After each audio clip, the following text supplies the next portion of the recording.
Well, hello, guys. You're listening to Beauty Bites with Dr. K, Secrets of a Plastic Surgeon. And today's podcast is going to be all about content marketing, launch strategy. We are interviewing launch strategist Aprille Franks.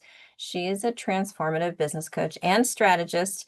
I met her at Shalene Johnson's Can Be More, and she is so motivating. She's helped thousands of entrepreneurs build really impactful, profitable brands over the last 15 years.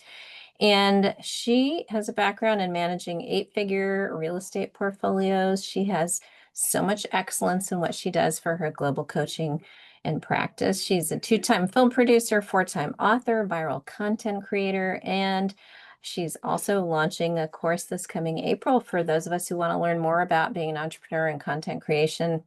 So April, you're going to teach us all about what we need to do better in the aesthetic space with how we're doing marketing and content creation for our platforms. Welcome to the podcast.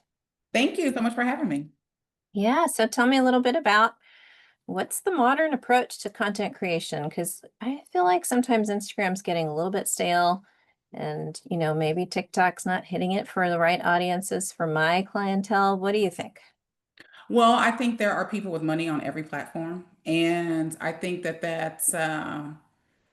that's the first thing is that the money is everywhere. There are rich people and there are people in low to moderate income levels on every single platform scrolling all day. There's CEOs who are unplugging all day, scrolling on TikTok, and there's people on Snapchat, there's people on LinkedIn during the day. So it really is changing your overall mindset about where people are hanging out. Because just because someone does something professionally doesn't mean their downtime, because that's what social media is for, right? And now it's kind of really shifted more so into interest media. So less social, more interest based, meaning what people are interested in is really where they are, what they're tapping into. So if they think cats and laughing babies are funny, then they're going to go to wherever that is. So that's the first thing is really just knowing that your people are probably everywhere and understanding the nuances of the platform is going to help you become a better marketer within your business, right? Because it is about the nuances. Marketing as a whole, Dr. K, is the same. And then where it differs is the nuances between YouTube and TikTok, for example, or TikTok and Instagram, or Instagram and Facebook. So that's kind of one of the first things is just understanding that there's money and new clients on every one of these platforms. Many entrepreneurs feel pretty overwhelmed when it comes to creating consistent content. And what's the biggest mistake that you see people making? Not having a plan. The biggest mistake that business owners have is that no business owner actually signed up to be a marketer, but the way that our world has shifted and not is shifting, has shifted, is you're going to have to be a marketer or you need to hire an agency. And even with hiring an agency, you're still going to have to be a marketer, right? Mm. There's still that element of you having to show up and market yourself. And because social media has essentially conditioned us all to expect to know our esthetician. We want to see what you're eating. We do want to see what you're eating. We do Mhm. want to see that you love this specific hair dye that I love. We do want to see that, you like to wear Tory Burch sandals. We want to see if you have a dog and the dog's name is Fifi. Like we people want. Buddy. His name's Buddy. Okay, buddy. Right? So people, but they do, they want to see that. And I think what happens for business owners is they don't want to be influencers, but they are influential. And I think just understanding that. So the biggest thing really is just not having a plan. People think that you can just post, and posting is not marketing, right? It takes a little more intention than that. Yeah, how do you make content that literally converts people? Because I think that's the goal of making the content is you want to engage in interaction beyond the screen where they'll come and see you or or purchase something or visit your business. Yeah. Yeah.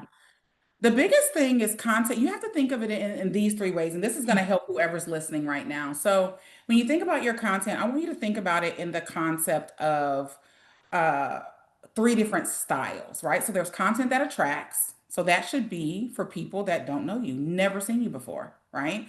So, Mhm. how you would speak to someone about what you do who's never seen you before, you're a whole stranger, is completely different than someone who's already maybe heard of you or may even be on your email list, for example. Right. And so just thinking about those two different things. Most of the time, I found in my experience in coaching thousands of people over the last 16 years is people are typically creating content in the tone as if the people know who they are already. So they're really talking over the newbie's head. They're talking over, right? It's almost like if you're dating, right? When you first meet someone and you exchange a phone number, like that's an initial, hey, how you doing? I think you're attractive. Can I call you?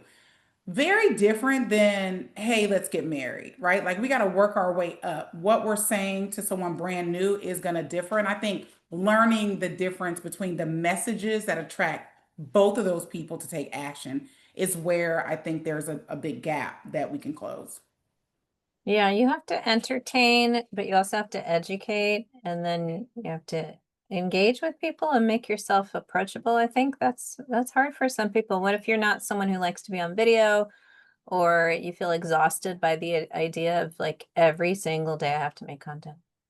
Well, I don't think you have to make content every single day. I think that's a myth, right? So, if you were thinking you have to create content every day, you can effective today, stop thinking that because you don't. But what you do have to do is be more strategic about how you create it. And so within my community, we call it the Batch 1427 protocol, where I encourage my business clients who are all business owners to batch their content once a week or twice a month. Based on campaigns and promotions that they're running. So that way they already know what to create and they just follow a protocol of that creation. So I would encourage a batch protocol. So it could look something like this. Let's say there's a holiday coming up or a campaign you just made up, right? And you want to promote for that. I want you to think of, 14 ideas, which you already know. Those ideas could be the most commonly asked questions that you have already answered a gazillion times about skincare, about Botox, about fillers, about whatever. Some of the most popular people I follow are estheticians and people that do facial balancing and stuff like that. They have hundreds of thousands of followers. Mm-hmm. Literally booked out. I just met with the esthetician practice in Baltimore. I live in Charlotte. I just met with him last week. I had to set that appointment up 4 months ago. It took Wow. me 4 months to get a consult, and it was virtual. Mm. So it took me 4 months to get a consult. So people are booked and busy on the internet. There is definitely a way to do that. So that's the first thing I would say is to batch, to start Mhm. batching your content and think of your campaigns and then think of those ideas. Now, if you don't want to show up on camera, I think that's going to be a problem because you're the person that's touching my face. So I kind of want to hear from you. I need to see you. Uh, Mhm. I do think there is a mix of content that you can do that is not necessarily what we call expert note style content. I don't think that any of you, quite frankly, need to talk to the camera that often. We Mm. call that expert note style content. I think that there could be a good balance between what we call cred clip style content, which is just like B-roll of you in your office doing these things, right? So Mhm. if you're doing, I don't know, a facial, for on corrective skincare, you could record someone who has, acne, and you have a whole a content vault of acne content, and then you could have a whole content vault of facial balancing content. You can have a whole content vault of, just a little refresh and what's Botox. So I think there are some categories there that you could really play with and then create what we call cred clip style content, which is simply that behind the scenes of you, which doesn't even have to be your face. Overhead Mhm. cameras, side shots, behind you, over the shoulder. There's so many creative ways you can do that. Literally 7 to 15 second clips, trending audio, words on screen, comment a word, and then it DMs them a coupon or a link to your booking calendar. Okay, that's a good one. I see so many people doing that, asking for comments, comment a word, and then you get something in exchange. Do you think everyone's still falling for that? Oh yeah, I mean, I had Engaging with that? 5,000 subscribers last month with that on one video. So yes, it worked. Oh, really? Okay, Yes, that's cool. it's the best way. Are you using ManyChat? Using ManyChat. I actually just came back from a ManyChat conference about 3 weeks ago in LA, and yeah, I mean, I'm fan ManyChat because it's effective, it works, and it's super easy to set up. and no one has time to manually DM people or trust that people are going to click the link in your bio. You can't track that. That's very true. With these social platforms changing so quickly, how do you think we should keep up and future-proof our content strategy? Like I want kind of evergreen content so it's always out there, but I see recently that Instagram's made some changes where it's really prioritizing reels and Yeah. what are some new changes that are happening? Maybe bring us up to date on Instagram. No, they are definitely prioritizing reels. One of the biggest changes that they've made over the last several months, two of them. One is they've gotten really sophisticated with their SEO, with categorizing your videos. So that's important, right? That means that the algorithm knows what your video is about. And if the algorithm knows what your video is about or your post is about, then it can show it to the right people, right? Based on the types of content that those people are promoting, or that those people are engaging with in with other profiles. And then the other thing is hashtags are kind of dead on Instagram. Everything is about the SEO. So, and this comes from the CEO of Instagram. So that's really important to acknowledge and to understand as well, is that it's not about hashtags, right? So you using 50 hashtags is not going to get you more views. That has not worked, right? It doesn't work. How can you improve your SEO? How Instagram's finding you with SEO I technique? think that every single one of you can utilize ChatGPT to help you write a SEO driven caption. So Hmm. it's just a matter of the keywords, right? SEO is simply about the keywords that people are typing in. How to get rid of acne, how to look younger, how to all the things that people will be typing in, how to maintain my youth, what do I do with aging skin, how do I get rid of hyperpigmentation, right? So all these different things. How do I get rid of crow's feet? All the things you can think of that people are asking, right? What are those things? And you can utilize AI, whether it's Claude, Chat, Jasper, any of those platforms to help support you in that. And I honestly, I mean, I am a business coach, and I do think there's no reason why you should know how to market. Hmm. Like, this is a skill set.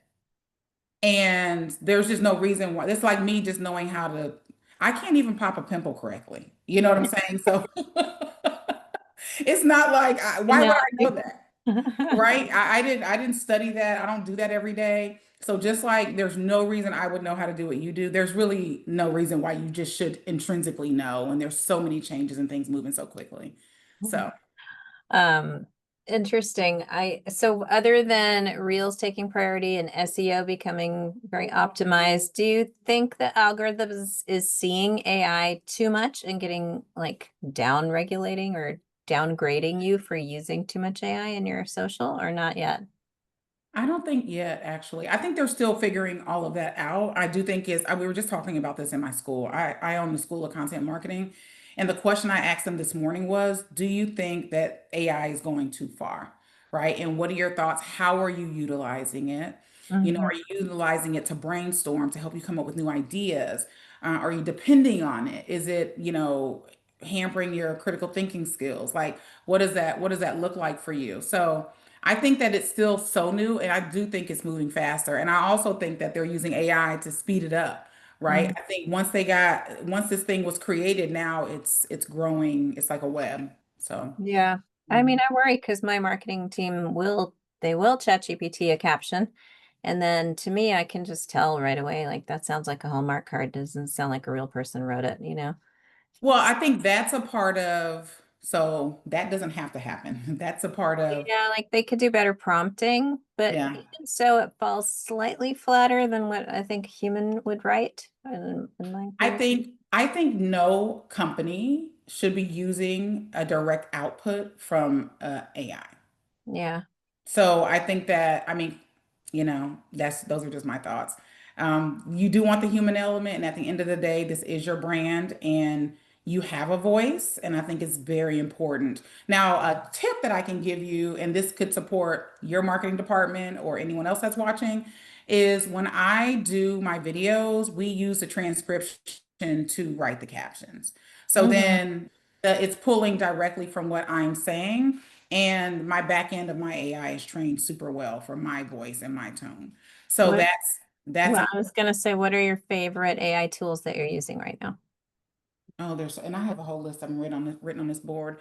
So I would have to say, first of all, I love Hedra.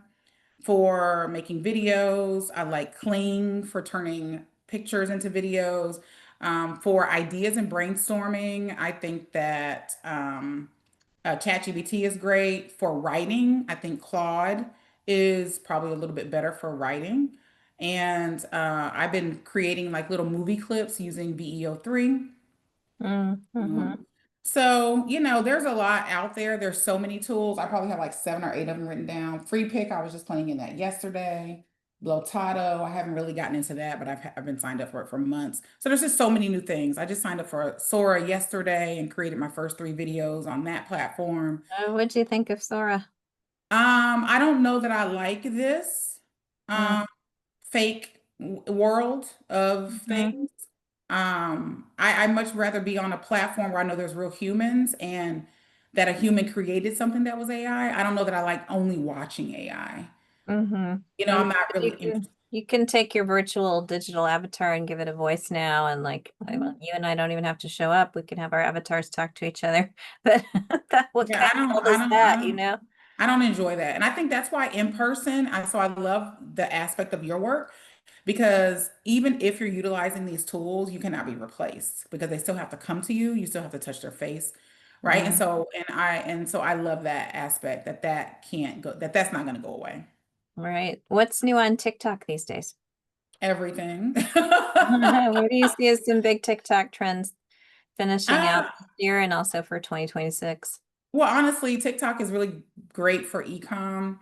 I'm also a TikTok Shop affiliate, and I'm about to be a seller there as well. So it's just a lucrative platform for e-com. It is. It almost feels like a little QVC, where people that have retail can sell their retail, Mm, on those platforms in a really big way. So TikTok is, doing its thing. I really believe that Instagram copies everything that TikTok and other platforms do, or they buy the platform. So it's the SEO has always been great over there. I think that's why the virality is so good. I do think it's a great lead source for Instagram and YouTube. One of my clients uses it to fill her Facebook community. She has over 13,000 people there that all came from TikTok. So, I mean, my best TikTok day was a 36-hour, 3,000 lead day. That's free mm, leads with a 43% show up rate. So, it's a profitable platform. People spend all kinds of money on TikTok. So I wouldn't discount it. It should not be discounted. I think I discounted it for a while because I listened to a lot of rhetoric and then I just had to see for myself. And I've grown, I've been doing this for 16 years and I just now hit 50,000 followers on Instagram. mm. And then on And I'm TikTok, at you grow faster. 130, Do you think people grow 130. faster? Oh no, they do grow faster. That's definitely a fact. The algorithm is created for that. Like the two platforms are just different, right? That's why I was talking about those nuances earlier. TikTok wants you to go viral. Like that is Hmm. the thing. They want to push your video. They teach you, they tell you what to do. They show you examples of what to say. Like it's a very creator supportive platform. I have been to 6 in-person TikTok events. They are consistently educating their users, their creators. Instagram is Meta is just different, right? They are more for the advertiser, right? The Hmm. advertiser, us, the business owner. We pay the money, they put us in front of the people. TikTok is for the creator. It's a little bit different. I like Yeah. that. What do you think in 2026 we're gonna have some big new different trends in social and Oh, marketing? 100%. Yeah. Because the Like what? trends keep things alive, and what I found is that from a trend standpoint, and I know because I'm on the other side of that. So, for example, let's use TikTok for an example. Well, we can use Meta actually. I was in a beta test before Meta came out with Messenger for Business. So, before we could use Messenger on our business pages, I was in the beta group with 9 other businesses, and we Mm, tested this all out. I went to Facebook. I was interviewed by the head of Facebook for Business, and mm, I think that it's just going to get even more in depth. Um, so I think this is the time, like right in this season right now, to really lean into the automations, to lean into really being more clear on your strategic planning as it relates to your campaigns and the different promotions you want. Because quite frankly, they're basically the same. You do the same shit every year. right? Mm, Christmas is coming, the summer's coming, the spring is coming. Our skin's changing with every season. mm-hmm. The problems that people have been having with skin, they're going to keep having. Aging, we're going to keep wanting to look younger. I'm 49. I was just, I was laying in the bed the other night talking to my husband, and I was like, some woman had a facelift, and I said, I looked at him, I said, listen, when if the day comes, I'm going. Okay, I am You do going. not look 49. You look like 39. I'm laughing. Damn. I'm Yeah, definitely 49. you look My great. knees, my knees are evidence, okay, of 49. Maybe the cartilage with your feet looks good. Well, I think that everything you're saying is very true. What can we do in 2026 to make our brands more profitable? I'm sorry. Okay. That's a I'm hard sorry. question, but like in next year, I feel a little recession coming, an economic downturn somewhere in the horizon. Mm. And I think every brand is going to have to work a little harder for everyone's dollars, and everyone's going to be holding their dollars tighter. So, what can businesses do in that environment? I think, first of all, being acknowledging that that is happening. I mean, right now at this current state, people are losing a lot of jobs. There is a lot of uncertainty. I think leaning into some digital assets, I think will be important. Maybe not always can someone come into your office. I think also turning your best knowledge into, again, another digital asset, a book, a mini course that you can sell. So there is still, some what we call, mailbox money. You're still bringing in another 10, 15K in digital money of something you created one time. You know, Hmm. I think that that will be great. A library of utilizing the retail products that maybe you're selling inside of your practice. How do I use these products? I think that that would be really, great to add. One of my clients owns, one of my legacy clients, she launched her own skincare line. And before she did that, she owned a 2,500 square foot salon, aesthetic salon for corrective skincare in Oklahoma. And we worked through her expansion and we expanded it to 5,000 square feet. And one of the things that we focused on as her coach was her retail sales, her email marketing, right? Those things weren't set up. She was using MindBody or whatever at the time.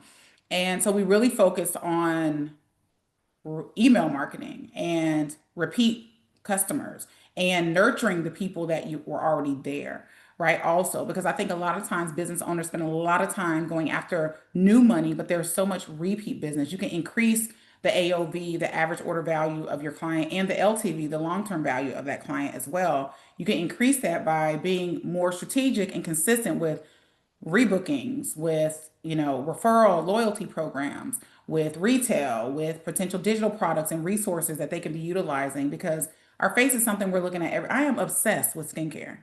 Hmm. Obviously, I am literally obsessed with looking younger than my age. I mean, it's just what it is. Like, and I wasn't always this way. It started with me getting, like in about 6 or 7 years ago, getting some filler for some under eye bags that I had. And then and I had some blotchy skin. I was like, let me really take this more seriously. So I spend a lot of money on skincare. I think it's important. And so you really want to be talking to people who care about how they look. So that goes back to the messaging. And I think when you're building community around your practice, I think that you'll sustain because those people will want to consistently support you.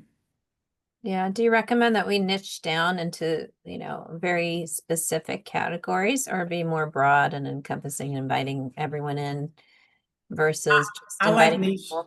You like niche? I like the niching. I want to know that's kind of like I had a Brazilian butt lift in 2018 and I was looking for a doctor. I was looking for a doctor who did it every day. I need a doctor who does this every day. I don't Hmm. want a doctor who does 50 a year. I want a doctor who does 400 a year. Hmm. That made me feel good. That's a good decision. I can go to your page. I can see all of these visuals of these transformations that you've created. I want to see that like one of my clients, she leans into corrective skincare for people of color. They have different skin than non-melanated skin. I don't know that. That's not my Hmm. it's not my skin. That's not my thing, right? So yeah, I do think that that niching then it specializes you. You know, Mhm. it really does. And I people, think so too. You talk a lot about intentional impact and abundance. And how do you coach women in particular? Because I think 90% of women in aesthetics 90% of us in aesthetics are women. How do you yeah, coach women to get into that mindset of intentional abundance? you have to know who you are. You know, this goes beyond your profession. You Mhm. know, it's what type of woman are you? Are you happy? You know, do you enjoy waking up every day? Do you like what you're doing? Do you like where you're doing it? You know, the more pleasure I think we have in our lives holistically, the easier it is for us to make decisions. I think also because we are very driven and ambitious women, I think it's very important for us to lean into like that expansive mindset, like what do I want, and being maybe even a little bit selfish about it, you know, because otherwise we're just going to be unhappy at work. And so why do we want that? We're not going to make the best decisions. I also think something that we tend to do as a society is that we reward hard work with rest, and I think that women need to rest in order to work. Mm-hmm. I think we don't. Yeah. And so you get busy, you got kids or you got family, you have these different things going on, and it's a lot. And so I had to get out of that hustle mode because like I gotta do this, I gotta do that, I gotta do this. And I work hard, but I'm going to rest. Like I didn't get out of the bed today until 11 a.m. Hmm. You know, and I needed that rest. I took two meetings from my bed today because I was like, I'm tired. So I'm just gonna lay here and I will get up and get dressed this afternoon because, you Hmm. know, because I can. And I think that's important is learning to rest so you could be rejuvenated enough to make good decisions that are going to benefit you in the long run. Well, what advice do you give to women who are they're entrepreneurial, they're doing great in their business, they're successful on paper, but maybe they don't really feel fulfilled? I think it's the same similar response, right? It's like when is enough enough? And I also think that you get to write your own story. You get to create your own life. I think we really have to start deconstructing from constructs that were never created to benefit women in the first place. Most of the things that we do were never created for us. We have to remember we just got rights. Mhm. Just like in our Really. yeah, literally. I mean, women are still fighting for equal pay. So I think when you think about that, it's like you have to be very careful whose belief system you're living. Is it your belief system or is it some tradition that just never worked for you or you've questioned all along? So I think when women are a little bit more honest with the fact that they actually do disagree with things or they have a different viewpoint and start living that way, then which requires courage and bravery, right? Then and it also will have to remove that element of people pleasing that I think women get caught up in. It's like, well, I'll do this because they want, and you really have to start doing things just because you want, and let people be pissed off. You know, no one ever died from being pissed. Yeah, exactly. Well, the new year is coming and many people will want to kind of do a reset and restart. So if you had to give advice to someone about like how they could reinvent themselves in the new year or to work better and harder on their brand, what would that advice be? It will probably be not to do that. Uh, It will probably be not to do that. I think that you should, if you are ready or if you're feeling right now like you're dissatisfied or you want something more or you want to expand in another area, start right now. yeah. The hell with fucking January 1st. Like, start right now. It could be January 17th. It could be February 3rd. It could be November 17th. The day that you feel it, that's the day you need to take action on it for sure. I think waiting and fooling ourselves into these campaigns of the world, I don't know that they're that helpful for us. There's a reason why most people give up on their New Year's resolutions by February 14th. And it's Mhm. because it doesn't work. It feels forced. There's no alignment there. If you're feeling it today as you're listening to this podcast, start making some small changes in your life. You know, start book a retreat. Maybe go on a retreat for the New Year's. Do something that's gonna feed your soul. Don't dig into more work. If you just shift your belief system that you'll be more productive, more profitable, more rich, and happier, when you're well rested and you're taken care of, your whole life will be different. And so will how you run your business. Hmm. If you had to give listeners just one action step that they can take today, since we're Yeah. not going to wait till January to move themselves, their mindset, their brand forward, what do you think? Create a list of your values that you want to live and subscribe by. Create the list today. Write it down. It's better to write than to type. Just cognitively, we retain things better. So I'm gonna encourage you to actually write it in a journal or something. And if you have to email it to yourself, but allow that core list of values, whether it's 8 of them, 10 of them, 7 of them, allow that to guide your decision so you can stop questioning yourself. And you could just be really honest about the things that are important to you and start there and allow that foundation to dictate your decision making and how you show up in the world. I love that. Well, you have to come visit next time you're in LA. I I got know, and my hands on you. I was just there. Yeah, 100%. Yeah. Listen, 100%. I don't even know how we ran into each other. I think we were, I don't even know. But It's I'm really from glad. the Can't Be More. That's Shalene Johnson. I met you on Shalene's page, and then I lectured Yeah. with her over at that conference she put on. But Oh, that's great. I love it so much. yeah, But yeah, I love this work. I love working with women. I love coaching women, business owners who are really committed to excellence and understanding what they're doing. I just think it's important for us to evolve. And I think that in a world where things feel like things are being forced upon us in some ways, I think it's really important for us to be bolder and to find our voice and to make yeah. more money because the more we have, the more options we have, the less bullshit we have to put up with. I love what you said about make your own list of what your priorities are and how you want to live and what's your ideal day. And like, you have to visualize it and write it down and then manifest it. Basically, you It's have to all, manifest yes, it. it's all Yeah. about manifesting and faith and however you, again, because a lot of times we just get busy and caught up with doing and not So really. true. And not thinking about the life we're living. No, and not being like, who are you? You Mm, know, like there's just a lot of unhappy people. People don't like what they're doing. I love what I'm doing. I have mm, so much fun doing what I'm doing. I love seeing women get it. I love when they light up. I love when they do the thing that they were so scared to do or say the thing that they were scared to say because of what other people might say. But they've always wanted to say it like that freedom of just being able to express yourself and show up like boldly and confidently, I think that's everything. And I definitely think like right now we need more of that. I think so too. Well, that's really a good message for everyone's heart to hold and think about. And yeah, going forward into the new year, start now, but also I think the idea of a retreat, thinking about your Mhm. own life, your own wellness, your own approach to what you want. Yeah. You Yeah. gotta And if take I it out. had to, and if I could, I'll just give a plug. If I had to recommend a retreat, quite frankly, for professional women who, want, this discretion, it's very woo-woo. About 60 of my clients have gone, countless number of friends, family members. It's a retreat in Sedona Soul Adventures. And it's a solo retreat. So you book it just for you and they build it just for you. So you reach Mm, out to them and they tell you, you tell them what all your shit is, and then they build it around what you want. And it's called Sedona's Soul Adventures. It was created by a woman named Deborah Stengel. mm. And you can find her book it's called The Journey to Happy. They didn't tell me to say this. I didn't know I was going to say this. But she has a book called The Journey to Happy, but it really activated big changes in my life personally for myself.